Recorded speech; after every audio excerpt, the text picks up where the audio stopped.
కానీ మీ దృష్టిలో కరెక్ట్‌గా చెప్పండి సార్, సరదాగా మనం మాట్లాడుకుంటే. హ్మ్. ఒక మంచి డిబేట్ చేద్దాం. హ్మ్. డైలాగ్ రైటర్ గొప్ప, హ్మ్. స్టోరీ రైటర్ గొప్ప? స్టోరీ రైటరే గొప్ప. హ్మ్. ఎందుకంటే బేసిక్ థాట్ హ్మ్. థాట్ ఫస్ట్ ఆ! ఓం. ఓం. సో, అదే గ్రేట్. ఎందుకంటే సో, దానికి ఇదంతా ఇప్పుడు ఒక చికెన్ అన్నది ఇంపార్టెంట్. మసాలా అన్నది సెకండరీ. చాలా బాగా చెప్పారు. సింపుల్‌గా చెప్పారు. హ్మ్. మీరు కూడా ఆ! ఇప్పుడు 'త్రివిక్రమ్' గారి సినిమాలో అనుకోండి. అవును. ఆయనదేంటి కథా మాటలు ఆయనే కాబట్టి, సో, ఆయన దాంట్లో 2 బ్యాలెన్స్‌గా ఉంటాయి. అంటే అక్కడ కథ కన్నా ట్రీట్‌మెంట్ ఎక్కువ కనపడదు డైలాగ్స్. కరెక్ట్. మనం గమనిస్తే ఎర్లీ 2000s వరకు, హ్మ్. ఎర్లీ హ్మ్. బాగా 90స్‌లో హ్మ్. కథ హ్మ్. వేరు, డైరెక్టర్ వేరు, అవును. మాటలు వేరు, అవును. పాటలు వేరు హ్మ్. కదా! హ్మ్. ఇప్పుడు ఇయన్నీ కలిసేసి హ్మ్. ఒకళ్ళు చేసేస్తుండటం వల్ల చేసేస్తున్నారు. అవును. చేసేస్తున్నారు. హ్మ్. అప్పుడు ఒక 4 చైర్లు ఖాళీ అయిపోతున్నాయి. అవును. అవును. కానీ క్వాలిటీ ఎక్కువొస్తుంది. క్వాలిటీ ఎక్కువొస్తుంది. ఎందుకంటే హ్మ్. దీన్ని ఇతనే ఊహించుకుంటాడు, దీన్ని ఇతనే ఊహించుకుంటాడు. అవును. ప్రతి దాని మీద క్రాఫ్ట్ మీద నాలెడ్జ్ ఉంటది అవును. విపరీతంగా. అవును. అవును. అందువల్ల అది అది ఎక్కడి నుంచి స్టార్ట్ అయిందంటారు? ఓన్లీ త్రివిక్రమ్ గారి దగ్గర నుంచి అంటారా? కాదు ఇప్పుడు తమిళ్‌లో అసలు డైలాగ్ రైటర్ ఉండడండి. హ్మ్. తమిళ్‌లో కథ రాసినోళ్ళే డైలాగులు రాసేస్తారు. భాగ్యరాజు గారు, వాళ్ళందరూ భారతిరాజా అంటే గారు. అంటే సీన్ డిజైనింగ్ డైలాగ్‌తో చెప్తారు వాళ్ళు. ఆ! రైట్. సో, ఆళ్ళది ఎమోషన్ డామినేటింగ్ ఉంటది. కరెక్ట్. సో, వాళ్ళు ఆల్రెడీ అల్లేసారు. ఇప్పుడు అందుకే తెలుగులో రాసినప్పుడు మాత్రం ఒక రైటర్‌ని పెట్టుకుంటారు. భాష రాదు కాబట్టి హ్మ్. వాళ్ళకి. సో, ఇక్కడేంటంటే ఇప్పుడు కథ అల్లి ఈ రైటింగ్ వేరే మనదేంటంటే కొంచెం డైలాగ్స్ మీద ఎక్కువ ఆడే సినిమాలు కరెక్ట్. ఇప్పుడు మన మాస్ సినిమాలో ఉన్నాయి కదా! దానికి స్పెషల్‌గా దాన్ని వేరే వాళ్ళతో రాయిపిస్తారు ఇక్కడ. ఇక ఇప్పుడేమైందంటే ఇప్పుడు అన్నీ కొంచెం జనరేషన్ మారి కొంచెం వేరే వేరే స్టైలు కంటెంట్ బేస్డ్ సినిమాలు వస్తున్నాయి. కాబట్టి డైరెక్టర్ ఆటోమేటిక్‌గా ఆళ్ళు రాసుకుంటున్నారు. అంటే ఒక పంచ్‌తో చేద్దాం సినిమాలన్నవే లేవు ఇప్పుడు. అవును. అవును. కరెక్ట్ మీరు చెప్పింది. దానివల్ల వాళ్ళే రాసుకుంటున్నారు. కానీ ఇంకా ఇప్పటికి కొంతమందైతే డైలాగ్ రైటర్ కోసం చూస్తున్నారు. కానీ మీరు తప్పుగా అనుకోవద్దు. ఆ! నాకు త్రివిక్రమ్ గారి సినిమాలు చూస్తుంటే మాత్రం హ్మ్. ఆ డైలాగ్స్‌కి హ్మ్. సంబంధించి హ్మ్. ఆ డిక్షన్‌ని మళ్ళీ, మళ్ళీ, మళ్ళీ, మళ్ళీ చూస్తా ఉంటానండి. అవునవును. అవును. అది అతడు అయ్యుండొచ్చు, అవును. మల్లేశ్వరి అయ్యుండొచ్చు, నువ్వు నాకు నచ్చావు అయ్యుండొచ్చు. హ్మ్. ఇందులో మళ్ళీ అతను డైరెక్షన్ చేసినవి ఉన్నాయి, అతను రైటర్‌గా ఉన్నవి ఉన్నాయి. మొన్న 'అ.ఆ' సినిమాని హ్మ్. అనుకోకుండా చూసాను. అసలకి ప్రవీణ్‌తో చెప్పిస్తాడు డైలాగు. ఆ!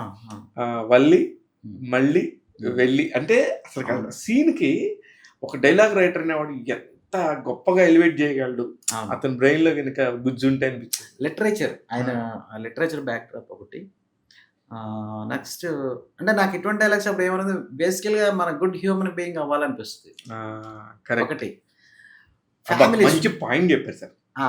గుడ్ హ్యూమన్ బీయింగ్ ఆ! అవ్వాలి. కరెక్ట్. నెక్స్ట్ ఆయన ఫ్యామిలీస్ అంటే కుటుంబ వ్యవస్థ ఎప్పుడైతే కొంచెం డల్ అయిందో ఆ టైంలో ఈయన ఫ్యామిలీ అంటే ఎంత గొప్పది చెప్పుకొచ్చారాయన. అవును. అవును. కరెక్ట్. కలిపి ఉండాలని చెప్పడం స్టార్ట్ చేశారు. చేసాడు. సో, ఆయన ఆటోమేటిక్‌గా అమ్మ గురించి చెప్పాడు, నాన్న అమ్మ గురించి గురించి, చెప్పాడు, భార్య ఎమోషన్స్ గురించి ఎంత చెప్పాడు. మంచివి. అక్కంటేంటి, తమ్ముడేంటి, తండ్రంటే ఏంటి, కూతురేంటి ఇవన్నీ చెప్పి దానికొక ఇది పెట్టాడు మళ్ళీ కలిపాడు ఆయన. హ్మ్. సో, ఆటోమేటిక్‌గా ఆయన తమిళ్ వాళ్ళని ఎవరైనా కదిలించినప్పుడు ఆ! అసిస్టెంట్ డైరెక్టర్లు గాని, హ్మ్. దర్శకులు గాని, హ్మ్. మా దగ్గర స్క్రీన్ ప్లేకి ఒక బుక్ ఉండింది. ఓకే. హ్మ్. సుజాత గారని హ్మ్. చాలా బాగా రాశారు అని చెప్పేసి తెగ చెప్పుకునేవాళ్ళు సార్. ఆ! నాకు కొంచెం చెన్నై ఫ్రెండ్సు, సినిమా అంటే మనకి పిచ్చి ఉంటది కదా! మీకు తెలుసు కదా! అవును. తమిళోళ్ళు, మలయాళం వీళ్ళందరూ వచ్చినప్పుడు మాట్లాడుతున్నప్పుడు అనుకునేవాళ్ళం. ఏమో మనకి లేదా అనుకునేవాళ్ళం. మనకు కొన్ని బుక్స్ ఉన్నాయి. కానీ హ్మ్. అసలంత అద్భుతమైన బుక్‌ని మళ్ళీ మీరు తీసుకొచ్చి అలా చేతిలో పెట్టేసారు సార్. స్క్రీన్ అవును. ప్లే అనే ద్వారా. అవును. నాకది నాకు తెలియగానే నేను సర్ప్రైజ్ అయ్యాను. హ్యాపీ ఫీల్ అయ్యాను. హ్మ్. మీ బుక్ అలా తీసుకొని, ఇలా పట్టుకొని, ఇలా తీసుకొని, ఇదే టేబుల్ మీద ఇదే స్టోరీలో అలా వచ్చి కూర్చొని తలుపేసుకొని, హ్మ్. ఓన్లీ ఇక్కడ లైట్ పెట్టుకొని 2 గంటల 45 నిమిషాల్లో చదివేశాను సార్. ఓకే. ఎంత నాలెడ్జ్ అంటే నీకు సినిమా ఇండస్ట్రీలో ఉండాలంటే ఖచ్చితంగా ఈ పుస్తకం చదవాలనే పరిస్థితి తీసుకొచ్చారు. అవును.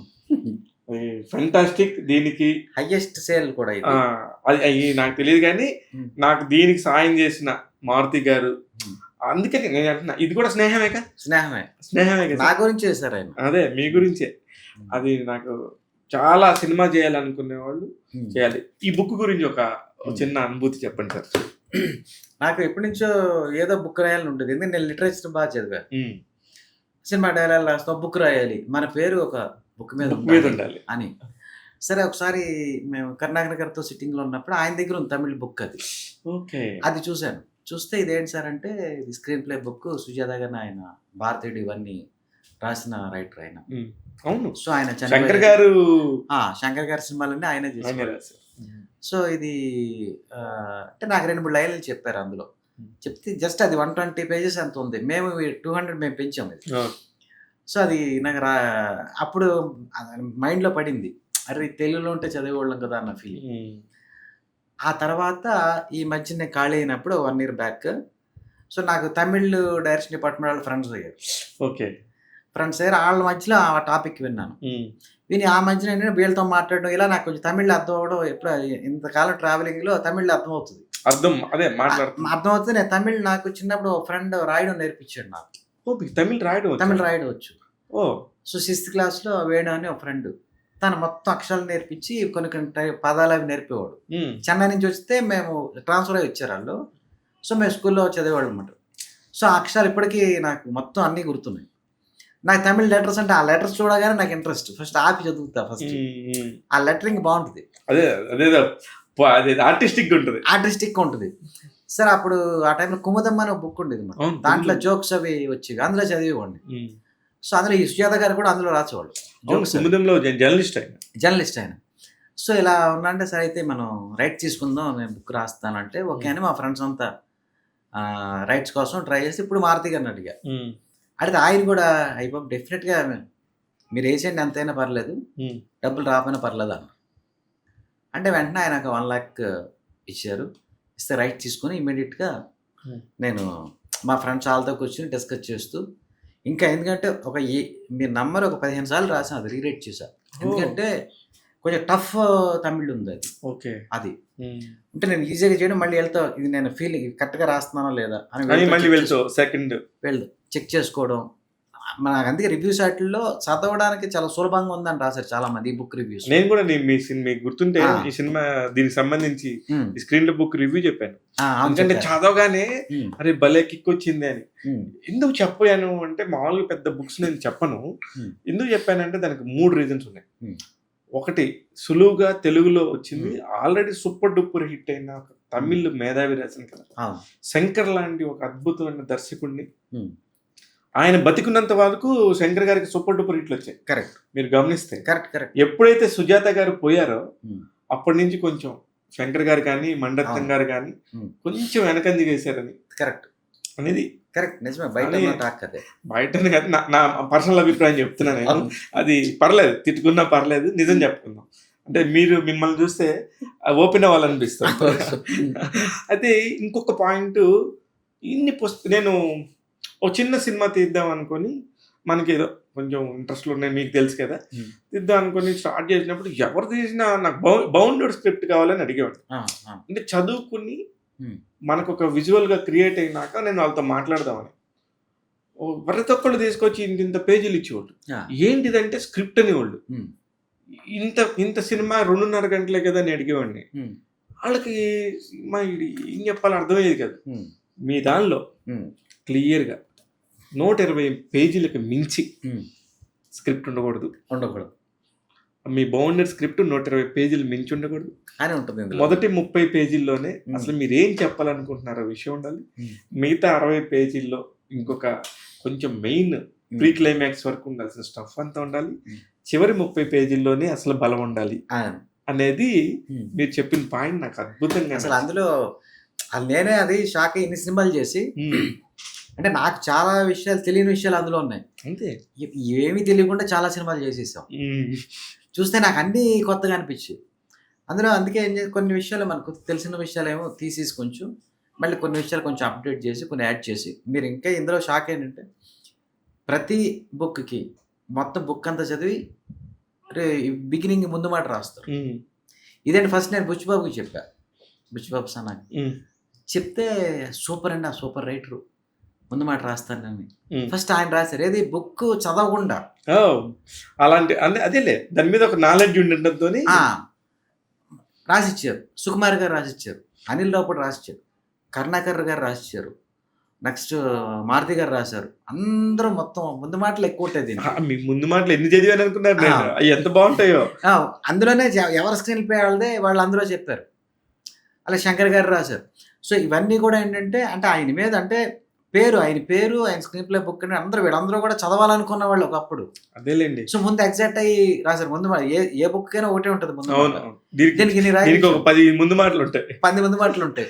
సో వాళ్ళందరూ ఎగ్జాక్ట్ అయ్యి రాశారు. సో తర్వాత మొత్తం వాళ్ళు ఆ తర్వాత బుక్ ఇచ్చే వాళ్ళందరికీ. ఇంకోటి ఏంటంటే ఇది మేము ఎక్కువ మనీ కోసం మేము చేయలేదు. అయ్యో తెలుసు, లేకపోతే ప్రతి అసిస్టెంట్ డైరెక్టర్కి ఈ బుక్ ఉండాలి అని చెప్పి మేము చాలా మంది నేను ఎంతమంది చెప్పాను, మీరు స్క్రీన్ లో బుక్ చదవలేదా, మీరు సినిమా ఎలా చేస్తారప్ప, చదవండి మీరు ముందు. ఇందులో అదే సింపుల్ గా ఉంటుంది సార్ ఈ బుక్. ఏంటంటే అరే భలే హ్యాండీ సార్. నేను సరదాగా ఫోన్లు మాడుకుంటే మధ్యలో ఫోన్లో వస్తున్నాయని ఫోన్ ఫ్లైట్ మోడ్ అసలు నేను పెట్టను. 24/7 నా ఫోన్ ఆన్లోనే ఉంటుంది. ఇలా ఇంటర్వ్యూ చేసినప్పుడు కూడా సైలెన్స్ మోడ్ లో ఉంటుంది తప్ప ఆఫ్. అలాంటిది ఈ బుక్ చదువుతున్నప్పుడు నేను కావాలని మొత్తం క్లోజ్ చేసి మా వాళ్ళకి రావద్దని చెప్పి నేను ఇక్కడ కూర్చొని చదువుతాను. పబ్లిషర్స్ ఏమన్నారంటే దీంతో పాటు ఇది చిన్న బుక్ కదా వెంకటేశ్వర వాళ్ళు, ఇంకొంచెం ఏదైనా కొన్ని సినిమాల రివ్యూస్ అవి యాడ్ చేయొచ్చు కదా, పెద్ద బుక్ యూజ్ అవుద్ది అన్నారు. సో నా అనాలిసిస్ ఏంటంటే ఇది మనం సినిమా తీస్తున్నాం, సినిమా 2.5 గంటలు చూస్తాం, ఈ 2.5 గంటల్లో ఆ బుక్ పట్టుకుంటే అయిపోవాలి అంతే. అదే నా టార్గెట్. అంతే అయిపోయింది. తర్వాత ఇంకో బుక్ రాద్దాం అని చెప్పి ముందు చాలా క్రిస్ప్ చేసి మళ్ళీ అది సులభంగా ఎక్కాలి. నెక్స్ట్ ఏంటి టాపిక్స్ కొన్ని డివైడ్ చేశారు. అంటే ఇప్పుడు ఒకసారి ఏదో ఫోన్ వస్తుంది, ఒకే బుక్ అంతా ఒకటే కంటెంట్ పెట్టామనుకోండి బ్రేక్ లేకుండా పక్కన పెట్టేసి మళ్ళీ అది ఎప్పుడు చదువుతాము. సినిమాకే ఇంటర్వ్యూలు ఉండాలి. దీనిలో కొంచెం ఎక్కడెక్కడ టాపిక్స్ కట్ చేసి షార్ప్ చేసి మీరు హెడ్డింగ్స్ కూడా ఎంత బ్యూటిఫుల్ గా ఉంటాయో. నాకు రైటింగ్ సంబంధించి సీన్ క్రియేషన్ కి సంబంధించి నేను అందుకే కదా మీ బుక్ నేను తరగా చెప్పగలుగుతున్నాను. ఆ సీన్ క్రియేషన్ కూడా భలే నచ్చింది నాకు. ఇన్ని సీన్లే పెట్టుకోండి, ఇన్ని సీన్లకే లిమిట్ అవ్వండి. సినిమా అంతకంటే సీన్లు రావు.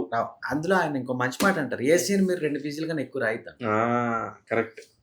మీకు అప్పుడే రన్ పరిగెడుతుంటది సినిమా.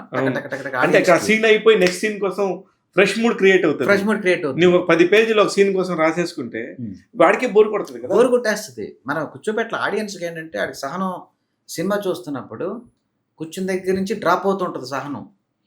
సో అందుకే ఈ సినిమా రాసేటప్పుడు ఎంత షార్ప్గా వెళ్తుండాలి. ముందు కొంచెం ల్యాగ్లు ఉన్నా పర్లేదు కానీ అక్కడి నుంచి టకటక అంత ఫాస్ట్ వెళ్తే కానీ జనాలు కూర్చోరు.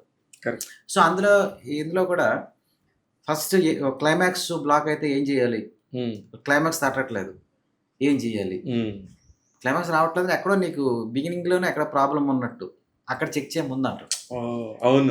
అవును మనం ఇక్కడ ఆలోచిస్తుంటారు అంతా.